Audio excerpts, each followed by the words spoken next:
കോഴിക്കോട് വൻ തീപിടുത്തമുണ്ടായിരിക്കുന്നു. പുതിയ bus സ്റ്റാൻഡിലാണ്, bus stand കോംപ്ലക്സിലെ തുണിക്കടയിൽ തീപിടുത്തമുണ്ടായിരിക്കുന്നത്. ദൃശ്യങ്ങളിൽ കാണുന്നത് പോലെ 6 യൂണിറ്റ് ഫയർഫോഴ്സ് എത്തി ഇപ്പോൾ തീ അണയ്ക്കാൻ ശ്രമിക്കുകയാണ്. തീ മറ്റു കടകളിലേക്കും വ്യാപിച്ചതായുമുള്ള സൂചനകളുണ്ട്.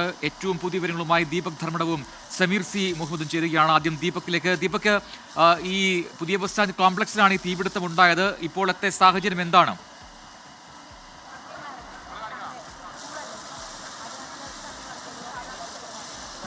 5 മണിയോട് കൂടിയാണ് ഈ തീപിടുത്തം ഉണ്ടായിരിക്കുന്നത്. ഇപ്പോൾ 6 യൂണിറ്റ് ഫയർഫോഴ്സിന്റെ 6 യൂണിറ്റ് എത്തിക്കൊണ്ട് തീ അണയ്ക്കാനുള്ള ശ്രമങ്ങൾ പുരോഗമിക്കുന്നു. പക്ഷേ ഇപ്പോഴും തീ നിയന്ത്രണ വിധേയമായിട്ടില്ല.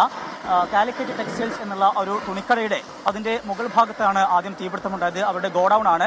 വലിയ രീതിയിൽ ഗോഡൌൺ ആയതുകൊണ്ട് തന്നെ വലിയ രീതിയിൽ തുണികൾ ഉണ്ടായിരുന്നു. വലിയ രീതിയിലുള്ള അളവിലാണ് അത് അവിടെ സൂക്ഷിച്ചിരുന്നത്.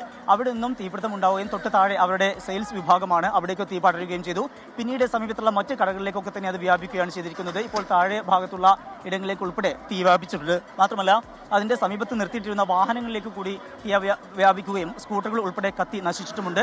ഇപ്പോൾ 6 യൂണിറ്റ് ഫയർഫോഴ്സ് എത്തിക്കൊണ്ട് അത് തീ അണക്കാനുള്ള ശ്രമങ്ങൾ പുരോഗമിക്കുന്നു. നമുക്കിപ്പോഴും കാണാം, ഇത്രയേറെ സമയം, 1 മണിക്കൂറിലേറെ ആയിരിക്കുന്നു അതിന്റെ തീ അണക്കാനുള്ള ശ്രമങ്ങൾ ആരംഭിച്ചിട്ട്. പക്ഷേ ഇപ്പോഴും അത് നിയന്ത്രണ വിധേയമായിട്ടില്ല. വലിയ രീതിയിലാണ് പുക ഉയരുന്നത്.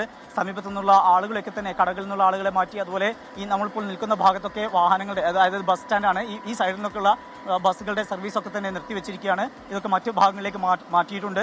ഈ സംഭവം അറിഞ്ഞ് നിരവധി പേരാണ് ഇപ്പോൾ ഇവിടേക്ക് എത്തുന്നതും. ഞായറാഴ്ചയാണ്, സാധാരണ ഈ സമയത്തൊക്കെ വലിയ തിരക്കുണ്ടാകുന്ന സമയം തന്നെയാണ്. സ്വാഭാവികമായും ഇന്നും അത്തരത്തിലുള്ള വലിയ തിരക്ക് നമുക്ക് കാണാനാകുന്നു.